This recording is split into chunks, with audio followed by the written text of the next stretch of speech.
Bien, ahora vamos a continuar y vamos a ver los aceros de menos de 0,8% de carbono que se conocen como aceros hipoautectoides. Tenemos el diagrama y esta vez vamos a analizar este acero que contiene más o menos 0,4% de carbono.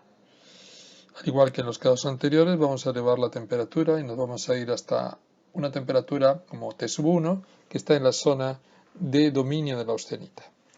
Como resultado de esto, la microestructura, ya la conocemos, está constituida por granos de austenita al 100%, y luego, conforme nosotros vamos descendiendo la temperatura, pues ya sabemos que vamos a mantener la misma microestructura siempre que esté dentro de la zona de dominio de la austenita. Ahora nos vamos hasta una temperatura T2, que ya daría inicio a la formación de los primeros granos de ferrita. Y efectivamente, ahí tenemos esta situación en la que comienzan a nuclear los primeros granos de ferrita, que son en los que participan en la región bifásica, donde hay granos de austenita, que ya eran estables a elevadas temperaturas, pero que ahora dan origen a nuevos granos, en este caso de la fase ferrita. Entonces, tenemos a temperatura T2 estos granos de ferrita que se están formando también en los límites de grano, que como hemos dicho, son zonas de alta energía libre y por lo tanto puntos de nucleación de nuevas fases. Ahora, vayamos a una temperatura un poco más baja, pero esta vez ya dentro de la zona de dominio bifásico. Una temperatura T3, que aquí le corresponde, pues, como se ve claramente en la zona bifásica, a una mayor proporción de ferrita. Es decir, la austenita, conforme va descendiendo la temperatura, va consumiéndose a expensas de la ferrita, que es la que se va, digamos, reproduciendo. Entonces tenemos una cantidad de ferrita que va creciendo con respecto a la situación a más alta temperatura, y vamos a tener una cantidad de austenita todavía estable, presente en esta región. Finalmente, a una temperatura T4 más baja, incluso menor a 723 grados centígrados, ya el resultado es entonces el de una estructura donde las fases estables sean ferrita más cementita, pero esta vez la ferrita formando granos previos de ferrita, como los que están acá indicados, y por eso al ser previos a la formación de la perlita le llamamos ferrita proeutectoide, y granos, en este caso láminas de ferrita y de cementita que constituyen la perlita. Entonces, vemos que en realidad toda la microestructura estaría constituida por ferrita más cementita. Pero es cierto que la ferrita está como ferrita proeutectoide, con estos granos claramente identificados, y el resto estaría formando parte de la perlita, y lo mismo la cementita. Entonces aquí lo primero que uno podría decir, perdón, a ver, no entendí bien por qué es que de aquí, que hasta aquí estaba clarísimo, que había austenita y ferrita, y de pronto bajamos al punto T4 y ya tenemos ferrita y perlita. ¿Y de dónde salió la perlita? ¿Por qué se formó perlita en un acero de 0,4% de carbono cuando habíamos dicho que se requería condiciones de 0,8% de carbono para que se forme la perlita? ¿Por qué estamos asumiendo que la microestructura estaría constituida por ferrita y perlita en un acero que tiene menos de 0,8% de carbono? La observación es buena, así es que vamos a explicar el por qué ocurre esto. Para ello nos vamos a centrar en una porción del diagrama hierro-carbono que está básicamente orientada a mirar la zona bifásica de coexistencia de ferrita más austenita. Aquí habíamos dicho que teníamos un acero de 0,4% de carbono y que ha venido enfriándose desde la zona austenítica hasta llegar a este punto, donde aparecen los primeros granos de ferrita. Luego en el punto 3 hay una microestructura constituida por ferrita, que le hemos llamado ferrita proautectoide, más la austenita, que ya eran granos de austenita que venían de temperaturas más altas donde había estabilidad de la fase austenita. Pero ahora vamos a hacer uso de la regla de fases, donde si trazamos una horizontal, veremos que esta horizontal cruza y toca, intersecta a este punto, a esta línea y a esta otra línea. Estas dos líneas constituyen los frentes, digamos, de la zona bifásica, y esto vendría a ser la línea de composición química en todo momento de la ferrita, la solución sólida alfa que se encuentra aquí, y esta otra línea representaría las composiciones químicas de la austenita presentes a cada temperatura en la zona bifásica. Entonces, observen ustedes que a temperatura 3/3, la composición química de la austenita presente, de esta austenita, sería este valor de acá, que es más o menos aproximadamente unos 0,6% de carbono. Pero lo interesante aquí es que, fíjense, a esta temperatura, la composición química de la austenita era de 0,4%, porque provenía de una región completamente monofásica, donde la austenita tenía 0,4% de carbono. Entonces, fíjense, la austenita varía de 0,4, conforme va descendiendo, va aumentando el contenido de carbono, viaja a la composición química en esta línea, a T.3, la composición de la austenita en esta temperatura es de 0,6% de carbono, y si vamos descendiendo aún mucho más y llegamos a esta línea que es conocida como AC1 o como 723 grados centígrados, vamos a ver que a 723 la porción de austenita que todavía existe, porque utilizamos la regla de la palanca, y vamos a ver que esta sección dividida entre este total me da la cantidad de austenita presente todavía a esta temperatura. Entonces hay una cantidad de austenita importante. ¿Y esta austenita qué composición química tiene? Observen, pues va de acá y a esta temperatura alcanza este valor. ¿Y cuál es este valor? 0,8% de carbono. Quiere decir que a 723 grados centígrados esta aleación de 0,4% de carbono tiene un contenido de ferrita proutectoide que tiene 0,025% de carbono aquí y una austenita que tiene 0,8% de carbono. Es decir, estamos con una austenita de 0,8% de carbono a una temperatura de 723 y se está enfriando. Lo lógico es que esta austenita, que tiene la misma composición química y está a la misma temperatura de la reacción eutectoide, dé lugar a la transformación eutectoide. Entonces, aun cuando este acero tiene 0,4% de carbono, la austenita presente en él a 723 grados centígrados tiene 0,8% de carbono. Y en consecuencia, se va a producir la transformación eutectoide en esta aleación a esa temperatura.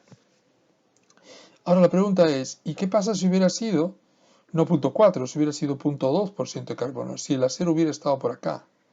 ¿Hubiera ocurrido exactamente lo mismo? ¿Hubiera tenido la perlita también? Pues nuevamente hagamos el ejercicio. Si tenemos la línea K, a esta temperatura, 723, que es la última temperatura de la región bifásica, ¿cuál sería la composición química de la austenita presente allí? Pues nos vamos a este extremo y encontraremos que es exactamente la misma. Es decir, independiente del contenido de carbono de la aleación en la región, digamos, hipoeutectoide, o sea, de aquí para aquí, independiente de la composición química del acero, la composición química de la austenita a 723 grados centígrados que integra esa aleación será siempre 0,8% de carbono. En consecuencia, independiente del contenido de carbono, cuando esté a 723, esa austenita presente siempre estará con una composición de 0,8% de carbono. Y en consecuencia, si se enfría lentamente a partir de esa temperatura, se producirá la transformación eutectoide. Dicho esto, la microestructura que obtendríamos sería pues efectivamente una ferrita, granos de ferrita, con una estructura de perlita que lo acompaña. En realidad, ambas, en conjunto, nos indican que las fases presentes, las fases estables, serán ferrita más cementita. En consecuencia, en los aceros hipoeutectoides, la microestructura que se observará es como la que estamos viendo aquí. Es una microestructura a través de un microscopio óptico y vemos zonas blancas que vendrían a ser la ferrita y zonas oscuras que son la perlita.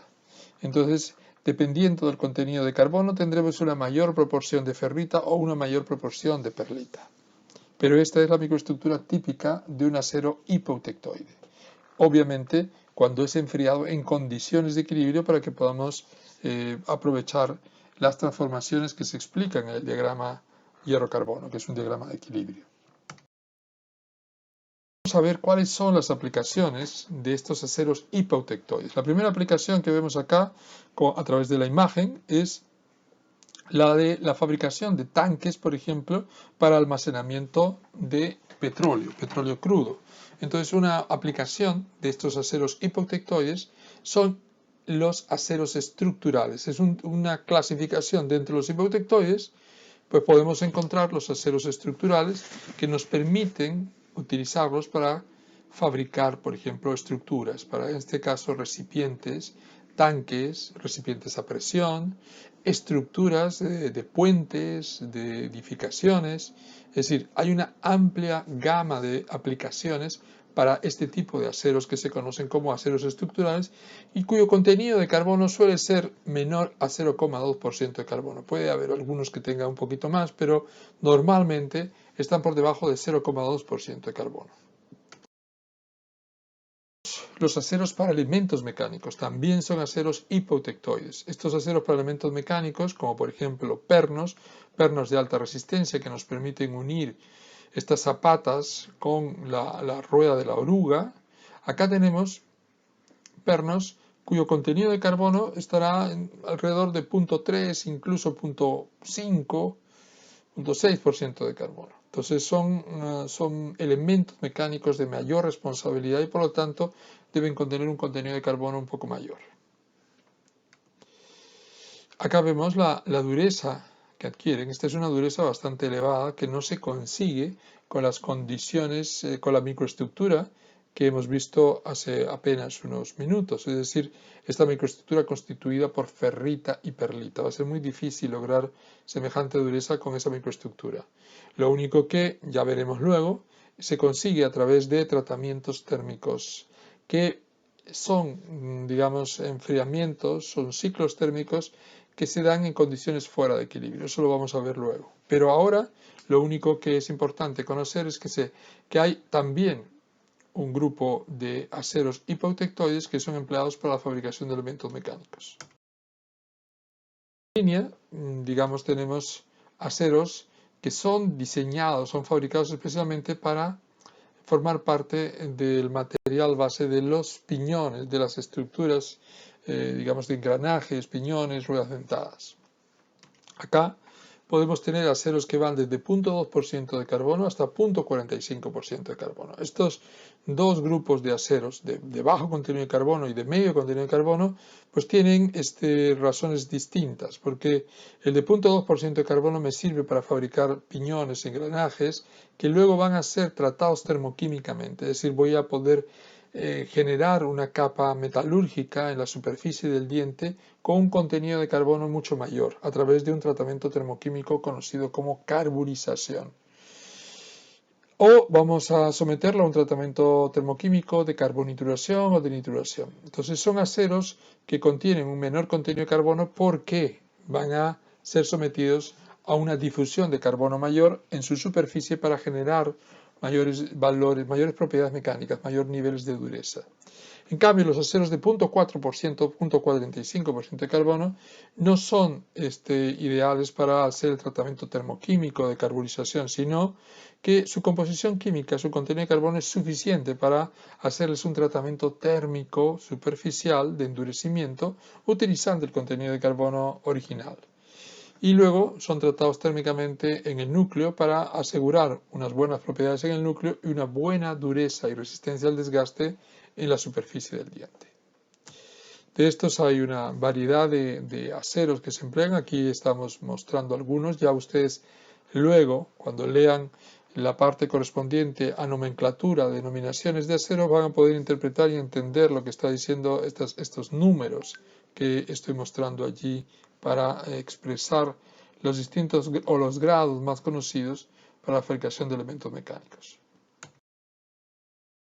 Si seguimos hablando de elementos mecánicos, sin duda tenemos que mencionar a todos los elementos de transmisión, por ejemplo, en un motor, como los ejes de levas, los cigüeñales. Estos son fabricados de aceros de menor contenido de carbono, menos de 0,8, aceros hipotectoides, y concretamente entre 0,35 y 0,45% de carbono. Son normalmente aceros de baja aleación para asegurar mejores propiedades mecánicas. Tenemos los aceros para muelles y resortes. Estos aceros lo que buscan es tener un gran límite elástico, una región, digamos, elástica muy alta para poder almacenar energía en el rango elástico y poder trabajar justamente a manera de un resorte, es decir, de acumulación de energía y de liberación de energía. Todo en rango elástico. Para ello, lo que se busca son aceros que permitan estas características y estos suelen ser aceros entre 0,7, 0,6, 0,8% de carbono, incluso eutectoides, ¿no? Pero aceros normalmente menos de 0,8, pero con contenidos de carbono contenido de carbono altos en el rango de estos aceros hipotectoides.